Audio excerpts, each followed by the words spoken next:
सम्पूर्णलाई नमस्ते। आज हामी घरधुरी सर्वेक्षण फारमको बारेमा विस्तृतमा कुरा गर्नेछौँ। धेरैजना साथीहरू चाहिँ झुकिएर हो कसरी हो हैन, घरधुरी सर्वेक्षण फारमहरू चाहिँ एकदम धेरै छुटाइराख्नु भएको छ। खास गरेर स्वास्थ्य संस्थाबाट तपाईहरु फिल्डमा पुग्नुहुन्छ। फिल्डमा पुग्दाखेरि चाहिँ घरधुरी सर्वेक्षण फारम हामीले सबैभन्दा पहिले भर्नुपर्ने फारम हो है। त्यो फारमहरू मिस भएमा चाहिँ हामीले बेरोजु आउने र तपाईले पाउनुपर्ने सम्पूर्ण रकम चाहिँ दिन कठिनाइ पनि हुन्छ। त्यसैले यो फारमलाई चाहिँ अनिवार्य सुरुवातमा भर्नु होला।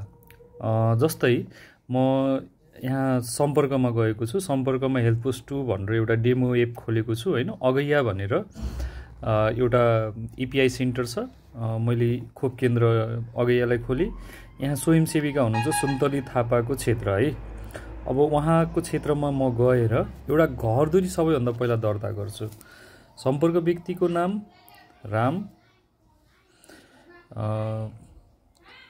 राम सिंह है। सदस्यको मोबाइल नम्बर हाललाई मैले छैन गरेको छु। जन्ममिति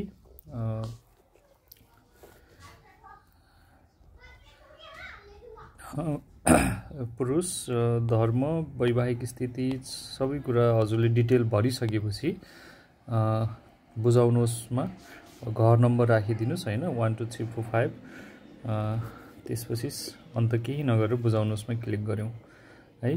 अब यहीँनिर हामी कहाँ झुकिन्छौँ भन्दाखेरि फेरि हामी प्लस गर्दाखेरि जहिले पनि नयाँ व्यक्तिलाई क्लिक गर्नुभयो भने नयाँ व्यक्ति एड हुन्छ र घरधुरी सर्वेक्षण फारममा एड गर्नु भने तपाई यो घरको चाहिँ घरधुरी सर्वेक्षण फारम चाहिँ भर्ने कुराहरू चाहिँ खुल्छ है। सर्वेक्षण फारम खुल्छ र यो तपाईले सबै कुरा भरेर यो फारम नभर्दासम्म चाहिँ यो घरको सम्पूर्ण विवरण चाहिँ पूर्ण हुँदैन है।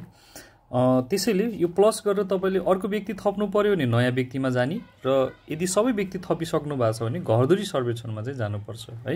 अर्को एउटा व्यक्ति म थप्छु रामसिंहको घरमा मैले उहाँको श्रीमतीलाई थप्छु सीता सिंह हैन। जन्ममिति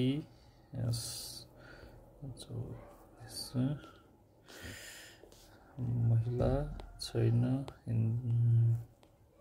सबै डिटेलहरु चाहिँ कुनै कुरा नछुटाएर चाहिँ भर्दिनु होला। नभर्दासम्म चाहिँ अगाडि बढ्दैन। त्यसपछि बुझाउनुस् गर्नुस् हैन। केही कुरा छुटेको छ भने यहाँ एउटा फर्म छुटेको रहेछ, बुझाउनुस् गरौँ।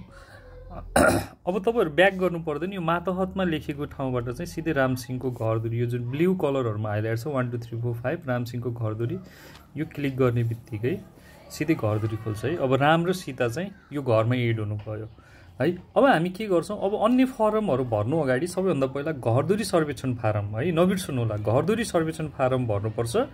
अब हामी व्यक्तिको फर्म भर्नलाई व्यक्तिलाई क्लिक गर्नु पर्यो। त घरधुरी सर्वेक्षण फारम भर्नलाई चाहिँ हामी यो घरधुरीमै बसिराख्नुपर्छ। राम र सीता देखिनु भएको छ, त्यसैगरी अन्य सदस्य देखिनुहुन्छ। अब प्लस गरेर अब नयाँ व्यक्ति गर्नुभयो भने अर्को नयाँ सदस्य एड हुन्छ। तर दोस्रो अप्सनमा जानुभयो भने घरधुरी सर्वेक्षण फारम चाहिँ खुल्छ। अब यहाँबाट चाहिँ यो फारम अनिवार्य भर्नु होला। यो फारम धेरै साथीहरुको चाहिँ छुटिरहेको भएर मैले यो भिडियो नै हजुरहरुलाई देखाएको छु है। त्यसैले यो फारम चाहिँ अनिवार्य नछुटाएर चाहिँ तपाईले भर्नुपर्छ। अब तपाईले हेर्नुभयो भने प्रतिवेदनमा चाहिँ घरधुरी सर्वेक्षण फारम पनि देखिन्छ है। तपाईले कुनै घरको यदि घरधुरी सर्वेक्षण फारम छुटाउनु भएको छ भने यो प्रतिवेदनमा चाहिँ घरधुरी सर्वेक्षण देखिदैन है।